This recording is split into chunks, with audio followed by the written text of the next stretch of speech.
हूं आपके साथ ऋतु ज्ञानवानी। सबसे पहले बात करेंगे 508 करोड़ की फांस की। छत्तीसगढ़ के पूर्व मुख्यमंत्री भूपेश बघेल की जल्द ही मुश्किलें बढ़ सकती हैं। केंद्रीय जांच एजेंसी ईडी द्वारा महादेव सट्टा ऐप से जुड़े मामले में भूपेश बघेल को पूछताछ के लिए बुलाया जा सकता है। महादेव ऐप से जुड़े मामले में जांच एजेंसी ने हाल ही में सप्लीमेंट्री चार्जशीट दायर की थी। उस सप्लीमेंट्री चार्जशीट में कई जगहों पर भूपेश बघेल का नाम है। महादेव सट्टा ऐप मामले के मुख्य आरोपियों में से एक असीम दास ने यह दावा किया है कि विधानसभा चुनाव के दौरान कांग्रेस नेता और पूर्व सीएम भूपेश बघेल को 508 करोड़ रुपए दिए गए थे। ईडी ने 5 आरोपियों के खिलाफ चार्जशीट दायर की है, जिनमें शुभम सोनी, अमित कुमार अग्रवाल, रोहित गुलाटी, भीम सिंह, असीम दास के नाम शामिल हैं।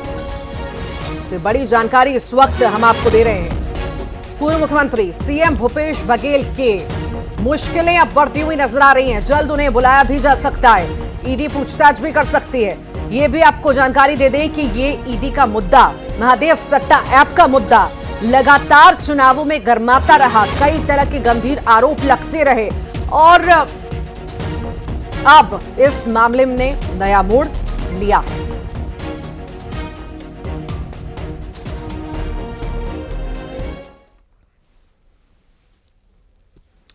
और उधर ईडी की जांच को लेकर कांग्रेस ने पलटवार कर दिया है। कांग्रेस संचार प्रमुख सुशील आनंद शुक्ला ने कहा कि ईडी बीजेपी की जांच एजेंसी है। उन्होंने असीम दास के जेल के भीतर से दिए गए बयान पर सवाल उठाए। उन्होंने कहा कि भूपेश बघेल इस जांच में पाक साफ होकर निकलेंगे। तो कई सारे गंभीर आरोप पूर्व सीएम भूपेश बघेल पर, और अब ऐसा लग रहा है कि मुश्किलें जल्द बढ़ सकती हैं भूपेश बघेल की। जांच एजेंसी नहीं, अब ईडी भारतीय जनता पार्टी की षड्यंत्रकारी एजेंसी बन चुकी है। जिस असीम दास के बयान के आधार पर आनन फानन में मुख्यमंत्री श्री भूपेश बघेल के खिलाफ में ईडी ने प्रेस नोट जारी किया था, उसी असीम दास ने कोर्ट में अपने उस बयान का खंडन किया था। ईडी की, मुझे अंग्रेजी नहीं आती, ईडी ने जबरिया उसमें हस्ताक्षर करवाया था। असीम दास ने यह बयान अदालत के सामने दिया था अपने वकील के माध्यम से। अब ईडी एक बार फिर से उस बयान को झुटलाने के लिए जेल के अंदर जाके असीम दास का बयान लेती है। तो कौन सा बयान ज़्यादा ऑथेंटिक माना जाएगा? तीनों बयान का विश्लेषण करने पर साफ हो रहा है कि यह ईडी का षड्यंत्र मात्र है। पूरी तरीके से इसका मुकाबला किया जाएगा। भूपेश बघेल जी इस मामले से पूरी तरीके से पाक साफ होकर सामने निकलेगा। भारतीय जनता पार्टी का षड्यंत्र भी उजागर होगा। और ज्यादा जानकारी के लिए शंकर आनंद हमारे साथ जुड़ गए हैं। शंकर, महादेव सट्टा ऐप मामले में अब कहीं ना कहीं पूर्व सीएम भूपेश बघेल की मुश्किलें बढ़ती हुई नजर आ रही हैं और कहीं ना कहीं अपने पुराने बयान पर असीम दास लौट आया है। देखिए, असीम दास जो स्टेटमेंट है वो क्यों बदला गया था, कैसे बदला गया था, या किस तरह से उसे बदलने के लिए प्रेरित किया गया था, तो इस मामले में भी एक साजिश रची गई थी। और इस मामले पर जांच एजेंसी ईडी के द्वारा जो चार्जशीट फाइल किया गया है, उस चार्जशीट में कई जगहों पर उस बात का जिक्र किया गया है कि कौन वो साजिश में जुटा हुआ था और किस तरह से उसका बयान बदलवाने की कोशिश की जा रही थी और किस तरह से असीम दास को बकायदा ये प्रेरित किया जा रहा था कि वो अपना स्टेटमेंट मुख्यमंत्री के खिलाफ बदले। तो एक तरह से कह सकते हैं कि ये जो मामला है, ये मामला कई मायनों में अलग है और इन तमाम मामलों की गंभीरता को देखते हुए तफ्तीश के दौरान में उन तमाम पॉइंटर्स को इन्वेस्टिगेशन के दौरान में सामने लाया गया है और उन तमाम बातों का जिक्र उस चार्जशीट में है, जो चार्जशीट पिछले कुछ दिनों पहले ही दायर किया गया। और इस सप्लीमेंट्री चार्जशीट में हालांकि 5 आरोपियों के खिलाफ उस सप्लीमेंट्री चार्जशीट को दायर किया गया था और जिसमें कि प्रमुख तौर पर अगर उन आरोपियों की अगर बात करें जिसका नाम उस चार्जशीट में दर्ज है, तो उसमें जो असीम दास जो है उसका भी नाम है और जिसमें सबसे पहला नाम है शुभम सोनी का है। इसके साथ ही अमित कुमार अग्रवाल का है, रोहित गुलाटी का है, भीम सिंह का है जो पुलिसकर्मी था, और इसके साथ ही असीम दास का है। तो जिस तरह से अगर कहा जाए कि ये उस सप्लीमेंट्री चार्जशीट में इस बात का भी जिक्र है कि पूर्व मुख्यमंत्री भूपेश बघेल को 508 करोड़ रुपए दिए गए थे। इसके साथ ही कई स्थानों पे भूपेश बघेल से जुड़े हुए कई जो अन्य आरोपी हैं उसके बारे में कनेक्शन है कि कौन कौन वो आरोपी था जो पैसे को लॉन्ड्रिंग कर रहा था, मनी लॉन्ड्रिंग के मामले को अंजाम दे रहा था और किस तरह से उसे छत्तीसगढ़ में राजनीतिक संरक्षण मिला हुआ था। तो राजनीतिक संरक्षण पा करके जिस तरह से ऐप को वहां पर आगे बढ़ाया जा रहा था, और एक कहा जा सकता है कि पर इस पूरे मामले को जिस तरह से बयान पलटा गया, 3 नवंबर का कुछ बयान था, फिर 12 दिसंबर का अलग बयान था, अब फिर अपने बयान पर कायम है। यहाँ पे क्या हम दूसरे एंगल से देखें तो किसी तरह का प्रेशर भी हम मान सकते हैं क्या?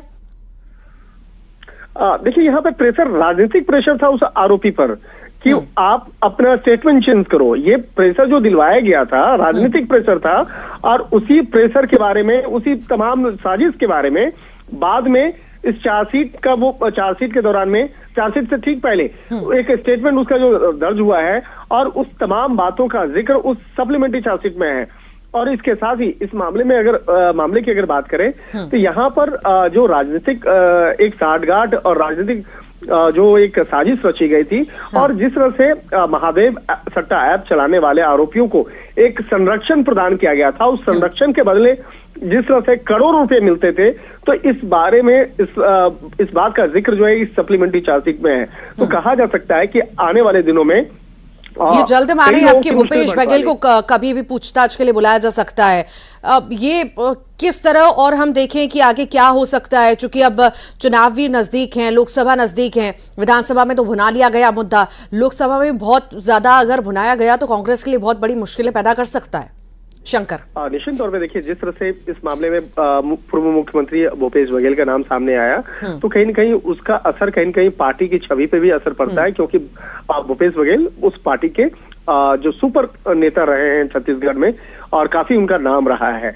और इसके साथ ही जिस तरह से मुख्यमंत्री के कार्यकाल के दौरान में जिस तरह से सट्टा ऐप से जुड़े कारोबार को आगे बढ़ाने और संरक्षण देने का जो आरोप था, यह आरोप अपने आप में कई मायनों में अलग है।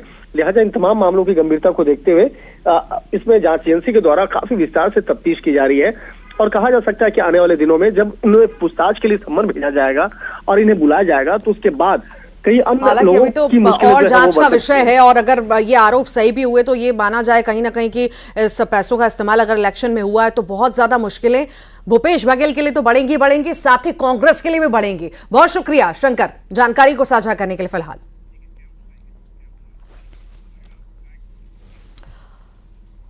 छत्तीसगढ़ के पूर्व आबकारी मंत्री कवासी लखमा के खिलाफ एफआईआर दर्ज हुई है। सुकमा जिले के इरपा गांव के एक शख्स ने लखमा के खिलाफ कुकानार थाने में एफआईआर दर्ज कराई है। महादेव नाम के ग्रामीण ने लखमा पर दुर्व्यवहार और गाली गलौज का आरोप लगाया। आरोपों के मुताबिक कवासी लखमा पीड़ित को अकेले में ले गए, जहां पहले उसका मोबाइल छीन लिया, उसके साथ गाली गलौज की। तो एफआईआर लखमा के खिलाफ, जो कि मुखर रहते हैं हमेशा कहीं ना कहीं अपने बयानों को लेकर के, और बिना सोचे समझे कई बार ऐसी बातें किए जाते हैं जो मुश्किल भी पैदा करती हैं। और अब दुर्व्यवहार का, गाली गलौज का उन पर आरोप लग रहा है एक साधारण से शख्स द्वारा, जिसका नाम महादेव है, और उसने कुकानार थाने में एफआईआर दर्ज कराई है। तो सर मुर्गा बाजार है इरपा में, वहीं पे मैं बाजार करने में मुर्गा बाजार गया। उसी समय कवासी लखमा आया, कौंटा विधायक, मेरा मोबाइल को जब्त किया। जब्त करने के बाद एक मुठली का लड़का का मोबाइल जब्त किया। बाद में फिर गाली दिया सर मेरे को सुना के समय, तू भगाने वाला, मेरा बेटा को भगाने वाला बोल के बहुत गाली दिया सर।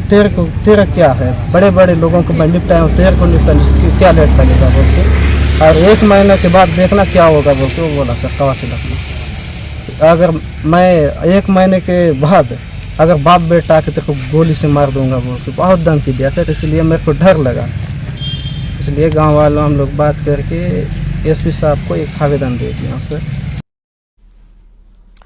और छत्तीसगढ़ हाईकोर्ट के सख्ती के बाद बिलासपुर पुलिस हरकत में आ चुकी है, और इसी कड़ी में जिले के सभी थाना क्षेत्रों में चेकिंग शुरू हो चुकी है, और यातायात नियमों का उल्लंघन करने के मामले में 234 वाहनों के खिलाफ कार्रवाई भी की गई, और इन वाहन चालकों से 77,000 रुपए जुर्माना वसूला गया। ग्रामीण क्षेत्र में शाम 6 बजे से रात 9 बजे तक चेकिंग की गई, जबकि शहरी क्षेत्रों में रात 8:30 बजे से लेकर रात 10:30 बजे तक सरप्राइज चेकिंग की गई।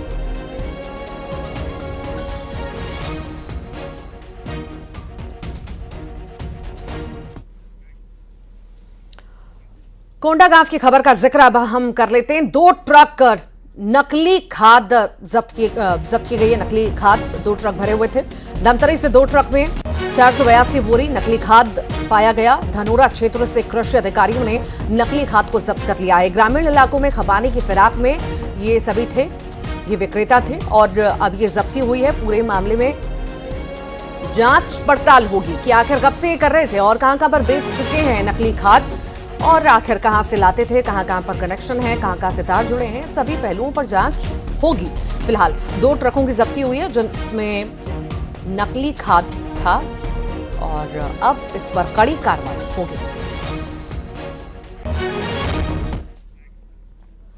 और बिलासपुर में पुलिस अब सख्ते में नजर आ रही है। पुलिस ने वाहनों की सरप्राइज चेकिंग शुरू कर दी है। हाईकोर्ट के निर्देश के बाद बिलासपुर के सभी थाना क्षेत्रों में चेकिंग शुरू की गई है। 234 वाहनों पर ताबड़तोड़ कार्रवाई की गई। ट्रैफिक नियम तोड़ने वाले वाहन चालकों से 77,000 रुपए जुर्माना वसूला गया।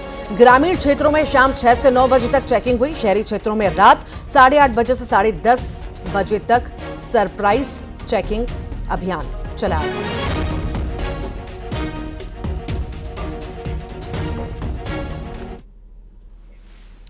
दुर्ग की बात करते हैं, जहां पर ऑनलाइन ठगी की शिकार हुई है महिला। ऑनलाइन ठगी की शिकार हो गई। खाते से 3,60,000 रुपए निकाल लिए गए। बैंक स्टेटमेंट मिलने पर यह खुलासा हुआ है। भिलाई नगर पुलिस फिलहाल पूरे मामले की जांच पड़ताल कर रही है कि आखिर क्या मामला है, कैसे इस ठगी की वारदात को अंजाम दिया गया, कैसे आखिर महिला इस ठगी का शिकार हुई, किसने ठगी की है और आखिर क्या था यह पूरा मामला। सभी पहलुओं पर अभी जांच हो रही है।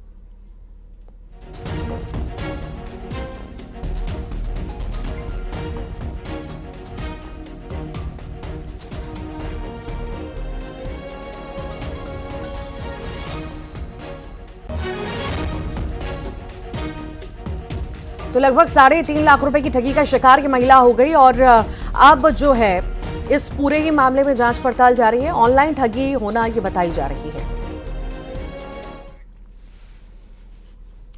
छत्तीसगढ़ के मुख्यमंत्री विष्णुदेव साय आज बस्तर प्रवास पर पहुंचने वाले हैं। मुख्यमंत्री बनने के बाद सीएम साय का यह पहला बस्तर दौरा होगा, जिसको लेकर बीजेपी ने जोरदार तैयारियां कर ली हैं और इस दौरान एक भव्य कार्यक्रम का भी आयोजन किया गया है।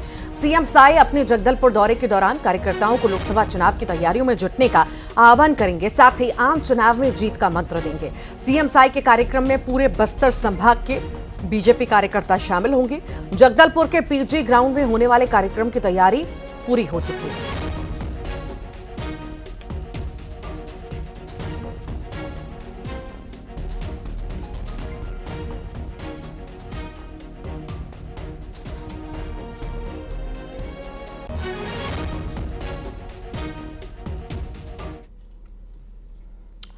मनेन्द्रगढ़ जिले में एक आरपीएफ आरक्षक पर महिला के साथ रेप का आरोप लगा है। पीड़ित महिला ने अपने पति के साथ कोतवाली पहुंचकर इस आरक्षक के खिलाफ एफआईआर दर्ज कराई। आरोपों के मुताबिक आरक्षक उपदेश कुमार ने महिला को प्लेटफॉर्म टिकट नहीं मिलने पर धमकाया। उसके बाद उसके साथ रेप किया, जिसका वीडियो बनाकर आरोपी महिला को ब्लैकमेल भी करता रहा। आरोपी आरक्षक वीडियो वायरल करने की धमकी देकर उसके साथ 6 महीने तक यौन शोषण करता रहा। पीड़िता की शिकायत पर कोतवाली पुलिस ने केस दर्ज कर लिया है। आरोपी आरक्षक उपदेश कुमार को गिरफ्तार कर लिया गया।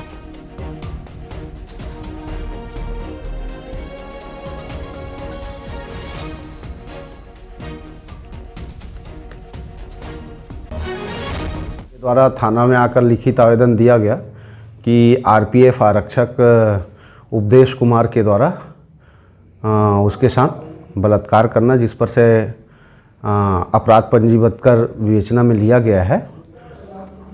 आरोपी के खिलाफ धारा 376, 294, 506 का भादवी का अपराध कायम किया गया है। जांजगीर चांपा में किसान को ऑपरेटिव बैंक के बाहर लंबी लंबी लाइनों में लगना पड़ा। उन्हें बोनस और धान का पैसा नहीं मिल पा रहा। बैंक में सुबह से शाम तक लंबी लंबी कतारें लगी रहती हैं। किसानों को एक बार में सिर्फ 25,000 रुपए ही मिल रहे हैं, जबकि किसान 50,000 रुपए की मांग कर रहे हैं। बैंक के सामने लगा एटीएम भी काम नहीं कर रहा। शहर में हम लोगों को कार्ड से जो मिलता है 1,000 में बहुत मुश्किल से मिलता है, लाइन लगाना पड़ता है। लेकिन जो एजेंसी वाले हैं उसी गैस को ब्लैक में 1,200-1,300 रुपए में बेच रहे हैं, धड़ल्ले से बेच रहे हैं। शहर में इसको 2 जगह इसका ऑफिस खोल रखे हैं, 2 जगह धड़ल्ले से बेच रहे हैं ब्लैक में। हम कार्ड वाले को बहुत मुश्किल से मिलता है। हम चाहते हैं प्रशासन से कि इस प्रकार की कालाबाजारी को बंद करें और जो अंदर में है, शहर के अंदर है, तो उनका एजेंसी उसको बाहर रहे। कभी भी कोई भी दुर्घटना हो सकता है, इसलिए बार बार शासन से निवेदन करते हैं इस पर विशेष ध्यान दें और इस तत्काल कार्रवाई करें। इस वक्त हम जांजगीर के कोऑपरेटिव बैंक में खड़े हैं, जहां किसानों की लंबी कतारें देख रहे हैं आप। अपनी खुद की गाढ़ी कमाई को लेने यहाँ देर रात तक लाइन लगे रहते हैं, सुबह से लाइन लगे रहते हैं, बिना खाए पिए लाइन लगे रहते हैं और इनको सप्ताह में केवल 25,000 मिल पाता है। हम कुछ किसानों से बात करते हैं कि किस तरह की समस्या होती है। और जी बताएं, आप किस तरह की यहाँ समस्या होती है आपको और कितने लंबी लाइन मैं लगे हैं? धूरकोट सोसाइटी से आया हूँ और मैं बुधवार को आया था। बुधवार को तीनों काउंटर में गया हूँ, लेकिन पैसा नहीं मिलेगा करके वापस कर दिए। आज आया हूँ तो बहुत लंबा भीड़ लगी हुई है। 1-1.5 घंटा हो गया मेरे को लाइन लगे और देता है तो 25,000 मात्र देता है। हम ही लोगों का पैसा पर्याप्त तो नहीं मिल रहा है, इसलिए सरकार से गुजारिश है कि हमें पर्याप्त हमारा पैसा दिया जाए। यहाँ एटीएम सेंटर भी बना हुआ है जिसमें ताला लगा हुआ है। क्या चाहते हैं इस एटीएम सेंटर यदि खुल जाती है तो लोगों को सुविधा मिलती, किसानों को सुविधा एटीएम मिलती? चालू कर दे, हम लोगों को सुविधा मिलेगी। एटीएम से पैसा दे दे या फिर आरटीजीएस करके दूसरे बैंक में हमारा पैसा ट्रांसफर कर दे। हम कुछ और किसान से बात करते हैं जिनको समस्या है। कहाँ ले आया हो, कब का पैसा आज निकाले आया है? अभी 25,000 धुरकोट के हम आए। कहा चाहा था अब 25,000 में तुम्हारा खर्चा चल जाएगी, कर्जा बोड़ी छुटा जाएगा? नहीं छुटाए जी, कम काम नहीं चला। तो सरकार से काम मांग रखा था? हमन के भीड़ भड़का ये परेशान करे से दिला दूर करे। कुल मिला के यहाँ किसानों को समस्या में राहत नजर नहीं आ रही है और लगातार सरकार तो किसानों के खाते में बोनस भी डाल दिया, पैसा जो धान बेच रहे हैं वो भी आ रहा है, लेकिन किसानों को अपनी गाढ़ी कमाई का रकम सही समय पे नहीं मिलने से काफी किसान हताश हैं। कैलाश कश्यप, न्यूज़ 18, जांजगीर चांपा। और बलौदाबाजार की अब बात करेंगे हम, जहां पर 56,000 किसान अभी तक अपनी धान नहीं बेच पाए हैं, जबकि धान खरीदी में अब सिर्फ 16 दिन बचे हैं। गौरतलब है कि 1 नवंबर से छत्तीसगढ़ में धान खरीदी शुरू हो चुकी थी, जो 31 जनवरी तक चलेगी। धान खरीदी के कुल 66 दिनों में चुनाव, त्योहार और बस ट्रक ड्राइवरों की हड़ताल की वजह से किसानों को धान बेचने में परेशानी हुई है।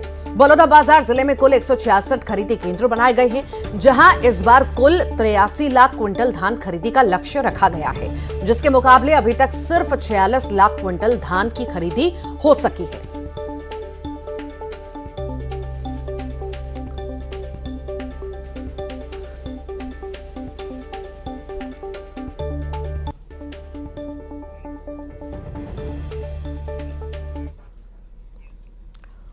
महासमुंद में देर रात शिक्षा मंत्री बृजमोहन अग्रवाल बागबाहरा नगर में हुई 4 दिवसीय अखिल भारतीय महिला और पुरुष प्रो कबड्डी प्रतियोगिता में शामिल होने पहुंचे। कार्यकर्ताओं ने उनका जमकर स्वागत किया, उन्हें फूलों से तौला गया। मंत्री बृजमोहन अग्रवाल ने कबड्डी, कुश्ती, वॉलीबॉल, गिल्ली डंडा को हिंदुस्तानी खेल बताया। उन्होंने कहा कि आज के दौर में पढ़ाई से ज्यादा खेल में अवसर हैं। उन्होंने खल्लारी मेला महोत्सव के लिए हर साल 10 लाख रुपए देने की घोषणा की। कबड्डी प्रतियोगिता में मध्य प्रदेश, छत्तीसगढ़, दिल्ली, गुजरात, हरियाणा सहित 16 प्रदेशों की कुल 32 टीमें हिस्सा ले रही हैं।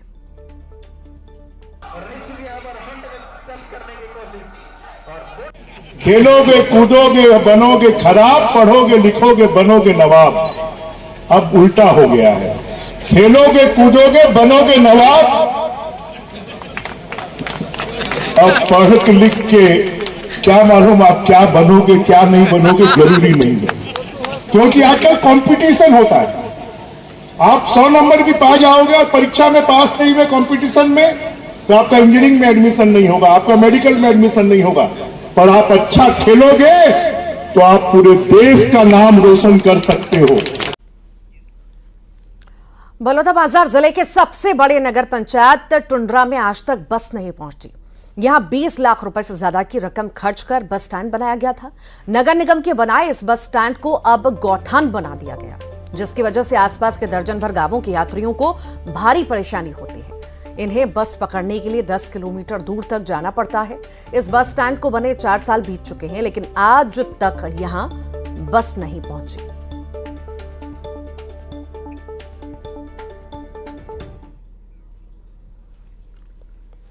और अब बात मौसम की। छत्तीसगढ़ में शीतलहर और कोहरे के बीच मौसम बदल चुका है, मिजाज बदल चुका है और कहीं ना कहीं लोगों की मुसीबत भी बढ़ चुकी है। प्रदेश के कई जिलों में हल्की बूंदाबांदी शुरू हो चुकी है, जबकि कई जिलों में बादल छाए हैं। सरगुजा जिले का न्यूनतम तापमान 4 डिग्री पहुंच गया और इसी बीच जिले के कई जगह ऐसी हैं जहां पर हल्की बूंदाबांदी भी देखने को मिल रही है। मनेन्द्रगढ़ में भी बेमौसम बारिश शुरू हो चुकी है, जिससे किसानों को नई फसल लगाने में फायदा होगा। कवर्धा जिले के आसमान में बादल छाए हुए हैं। मौसम विभाग ने जिले में बारिश की संभावना जताई है। मौसम विभाग के मुताबिक पश्चिमी विक्षोभ के गुजरने के बाद ठंड में और बढ़ोतरी के आसार हैं। वहीं मुंगेली का हम जिक्र करें तो यहां पर भी बादल छाए हुए हैं। ये 4 तस्वीरों के जरिए आपको दिखा रहे हैं कि आखिर मौसम से कैसे हालात छत्तीसगढ़ के अलग अलग जिलों में बने हुए हैं। कहीं पर बारिश तो कहीं पर घना कोहरा और कहीं पर किसानों की मुश्किलें बढ़ती हुई तो कहीं पर आसान होते हुए नजर आ रही हैं।